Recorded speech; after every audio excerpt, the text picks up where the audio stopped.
How you doing, everybody? So today we are doing a deck breakdown. I know it has been a while since I've done one of these.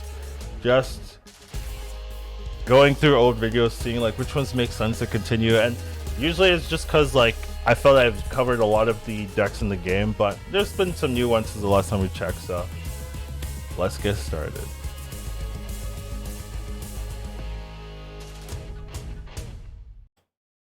Alright, welcome to the Black Knight Hela deck breakdown. It's been a while since we've done one of these, but figured it makes sense for a deck like this. So, what is Black Knight Hela? It is the strategy of setting winning lanes either by using the Black Knight Ebony Blade, or the Lockjaw swaps, or Hela Revival to win the game. So there's a lot of different options with Black Knight Hela. That's really where it gets its power. That's really where it gets its utility. You just have many different ways of approaching the game to kind of generate power and win. So here we have the standard list. This is the very, very popular Hela Black Knight list. Just very simple things. I would say the only thing that's like a little bit weird might be the inclusion of Black Cat, but Black Cat's just pretty solid since it's pretty free to get with Hela these days and doesn't really mess with your Black Knight if you choose not to. So pretty safe here.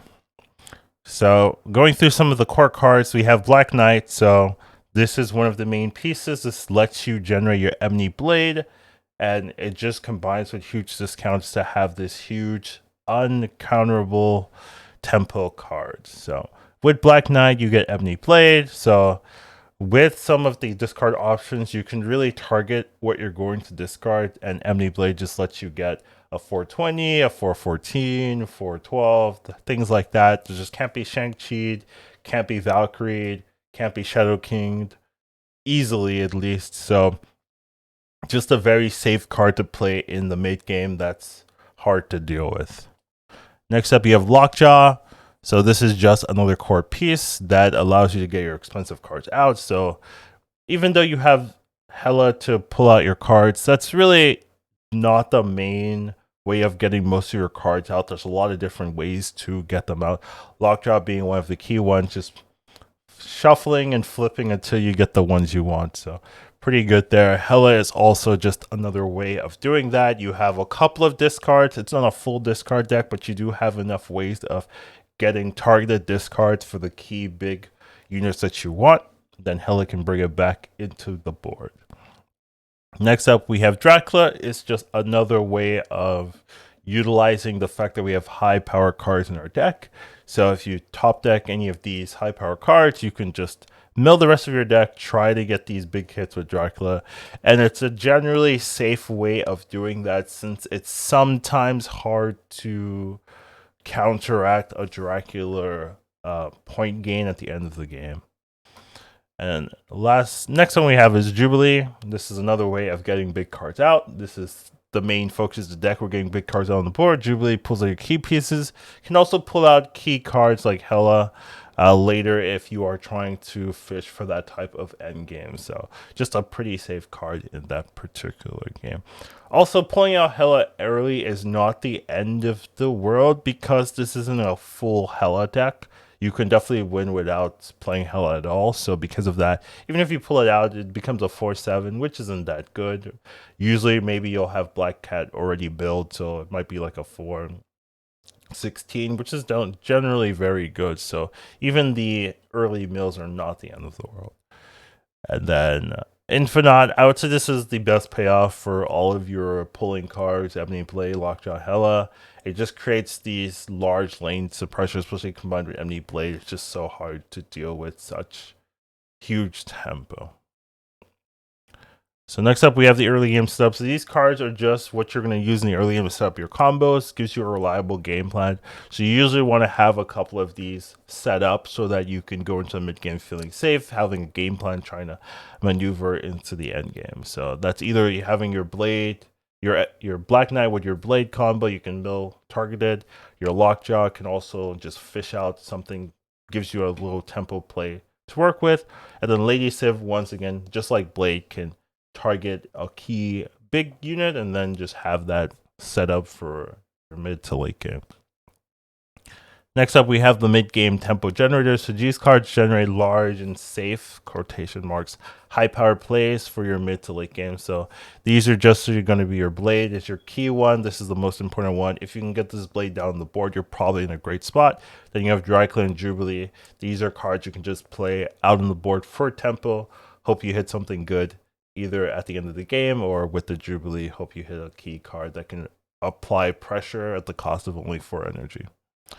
And then lastly, we have our late game payoff cards. These are cards you really just want to be getting from your Hela, getting for your Blade, getting for Dracula, Jubilee. They just give you lots of big points that you could just hopefully put in the right lanes, put in the right situations that can get you 2 out of the 3 lanes to win. So for now, we know we have Giganto, Magneto, Death, and Infinite. Those are the core ones. You can definitely switch these around. These aren't super core, and we'll talk about that later, but these are the standard for now that people are using in this type of deck. Now, in terms of how to pilot this deck, you are generally playing a Lockjaw deck.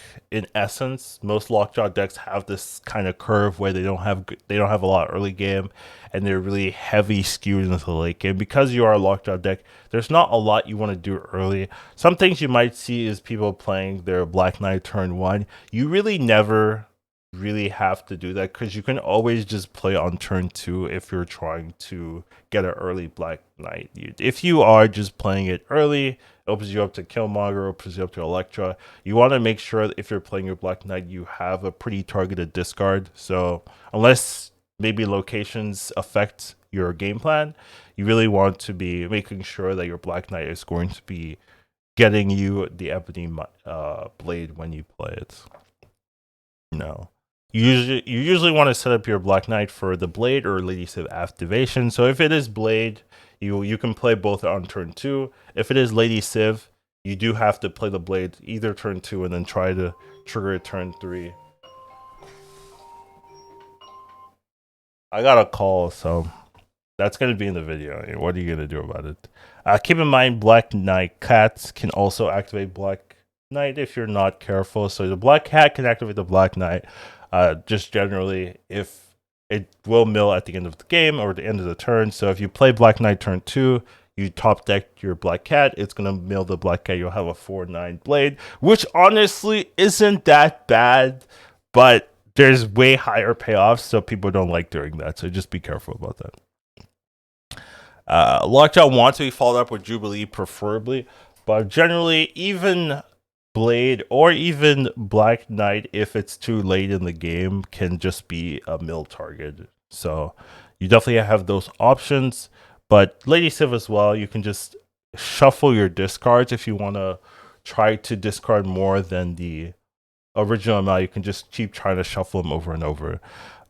Dracula usually wants to be in its own lane just to apply hidden pressure. It's one of those cards that if you hit your 14 power card, your 16 power card, there's no 16 power card, the 20 power card, you can win the game, win that lane by itself. So it's always nice to have that option, something that your opponent can't really fully predict, and see if you can win through that.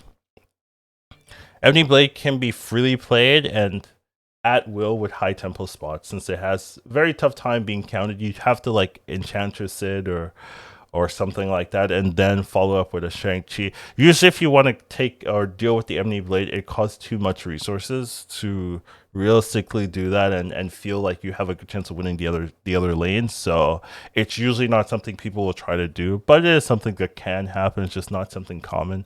So getting a couple of discounts as well with Hela can just result in powerful late game swings. So you have a lot of options in terms of how you want to finalize that end of the game.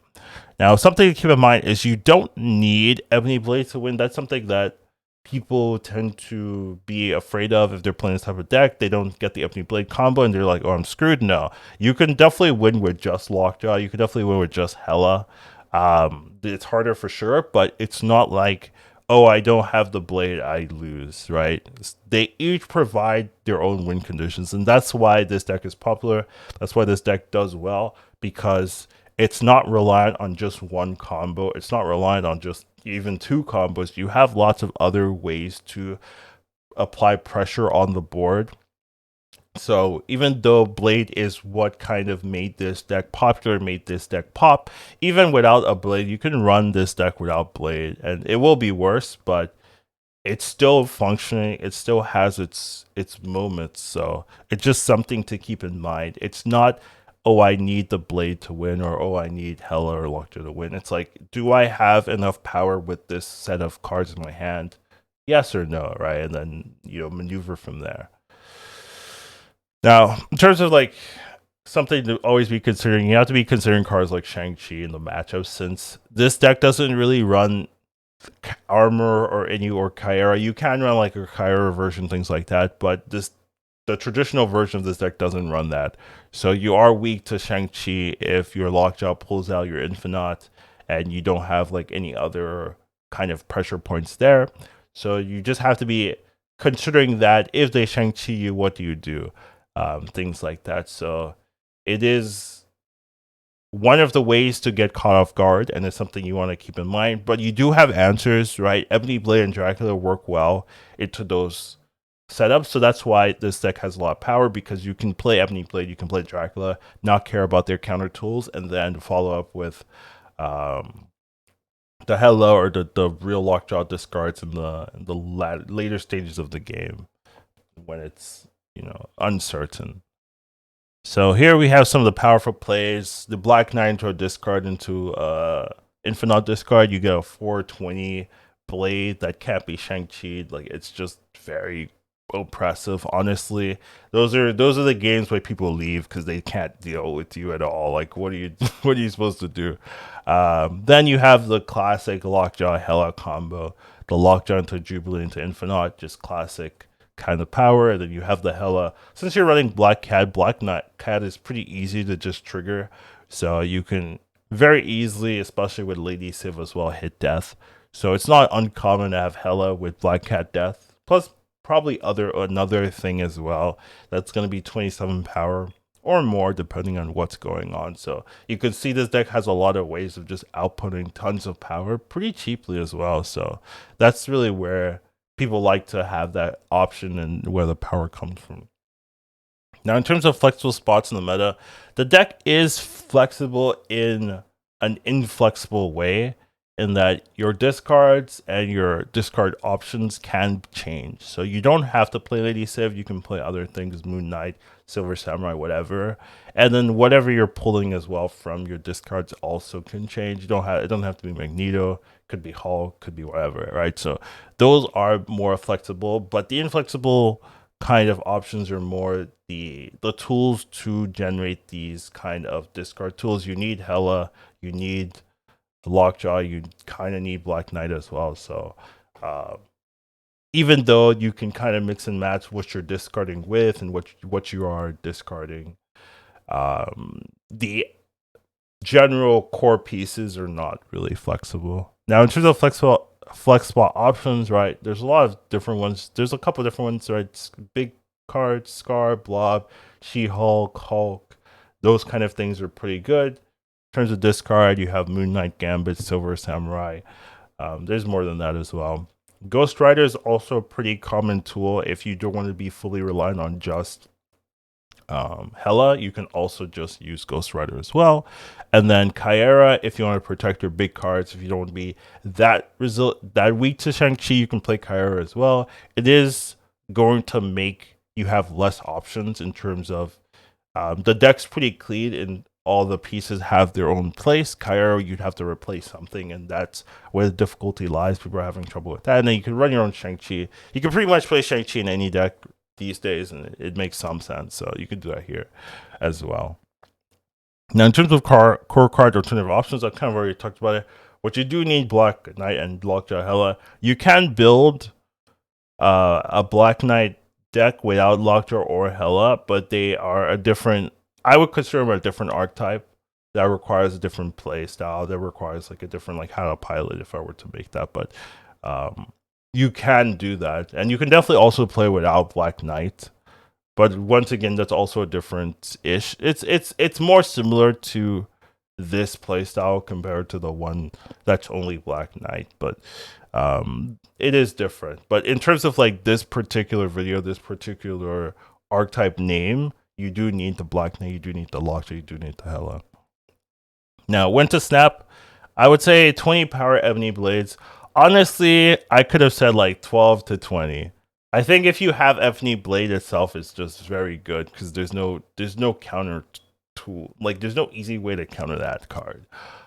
So 12 power Ebony Blades, 20 power Ebony Blades, those are very good. It means you're having a good game. It means you have that. If you have an Ebony Blade, it means you have Black Knight on the board. That's good. It means you have either a Blade or a Civ on the board. That's also good, right? So it means you have a game plan that's going well. Your early game is drawing. You have discards, things like that. So just having the Blade means you're in a good spot. Good Lockjaw setup can always win you games. If you have Lockjaw into Jubilee pulls in a big card. Like that's always going to be huge pressure point. That's pretty easy to set up. That's hard to deal with. So that's another way of doing it. Hello in multiple powerful discards is also another easy way of getting a good setup, a good way to snap. If you know you have Infinite in your grave, if you know you have Giganto in your grave, that's always going to be very strong. And then just save Dracula endgame turns. If you know that your Dracula is pulling like minimum 12 power, that could be something that's hard for your opponent to deal with. So can set up a snap in those scenarios. So there's definitely a lot of lines where snapping makes sense, and you usually want to be doing it early since this is a deck that kind of showcases that they're going to win. It kind of spreads its feather pretty early. If you see the Blade coming out, that's hard for people to really stay in. So you just want to make sure you're aware when you're snapping. Now, in terms of weaknesses, right, Shang-Chi Valkyrie, there's always going to be something to keep in mind since it's one way of winning a lane with 4 power or 4 energy that is sometimes hard to counteract if you don't know it's coming. Not drawing your Black Knight, not drawing your Hela, same vein as ordering. If your order is bad, where you like draw, Lady Civ, Black Knight, no Hela, no Lady Civ Blade, no Hela, no Black Knight, right? In the wrong orders, that can also mess you up. Junk also pretty good, especially in the Lockjaw decks, where you play Lockjaw, they play Debris or something, and then boom, you've lost a key place, or you play your Lockjaw, you play Jubilee pulls something, and then they pull a rock, right? So once again, rocks also a big issue because you are a deck that requires drawing the right card. So when you add rocks in there, it messes your draws. It means you don't get to draw these key pieces, so that can really also mess you up. So there's definitely some weaknesses to the deck. It's just that these weaknesses, at least the bottom 3, are not as common as Shang-Chi. Shang-Chi you'll see everywhere, but Junk isn't super popular right now. Rocks are kind of popular, but also like still niche enough that this deck still does very, very well. So keep that in mind. Now, in terms of example builds, the first one we have is just adding Scar. There's not a lot of flexibility in this deck in terms of people have tested a lot of things and they're pretty happy with the standard list. So you're not really seeing that much flexibility, but people play Scar sometimes, and it makes sense because if you get an early Jubilee and early Lockjaw, it becomes 4 power. Sometimes it becomes 2 power, and then it's like kind of crazy. So there's definitely some rationale to be playing Scar here, but you don't have to. You could just play Giganto, which is the replacement here.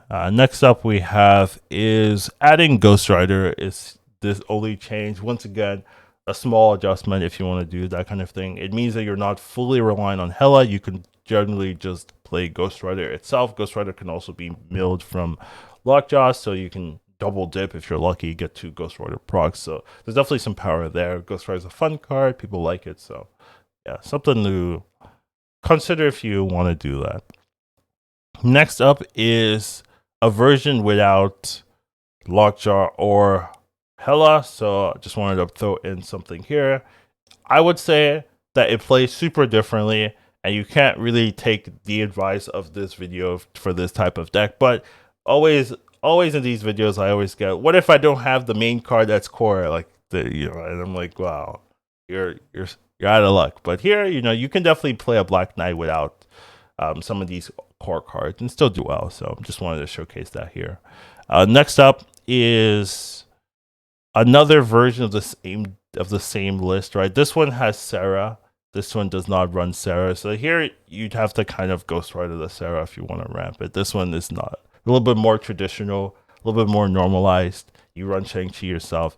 You have armor for some of the Destroy matchups. Sometimes Destroy will Killmonger you on 3, killing your Black Knight. Here you can protect your Black Knight, or you can also just mess with them, armor their Deadpools or whatever they're doing. So there's definitely some outer plays here. This one's definitely a little bit more Dracula focused, right? The Dracula's the Red Skull head, which is not particularly common, and you have the armor to protect you. So another kind of non Lockjaw Hela version. Reason why we have stuff like that is just because I would say the standard list is like overwhelmingly popular, and there's not that much flexibility in the options. People are just playing that first list way more than any other version of the list, so you can just kind of lean in the standard list and you'll be doing generally well. And the last one I have is one without Black Knight, just because it exists, right? Black Knight was the new card in the block. People were playing Lockjaw Hela all before. I have a deck breakdown of Lockjaw Hela, or at least traditional Lockjaw. I don't know. Maybe that's what it's called. But I have a deck breakdown of a deck like this. But it still works. If you don't have Black Knight, you don't want to spend that, but you still want to have that fun. You still want to be that type of player rolling the dice for Hela hits. You can still do that.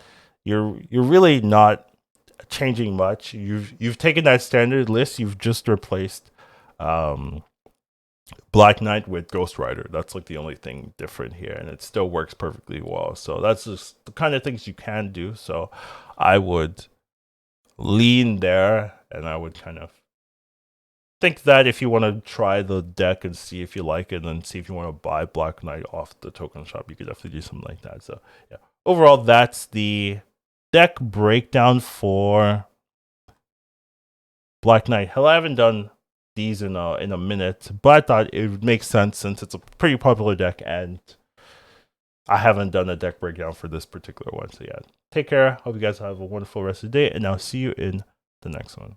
Educated calling snap. Once you watch him, you won't go back.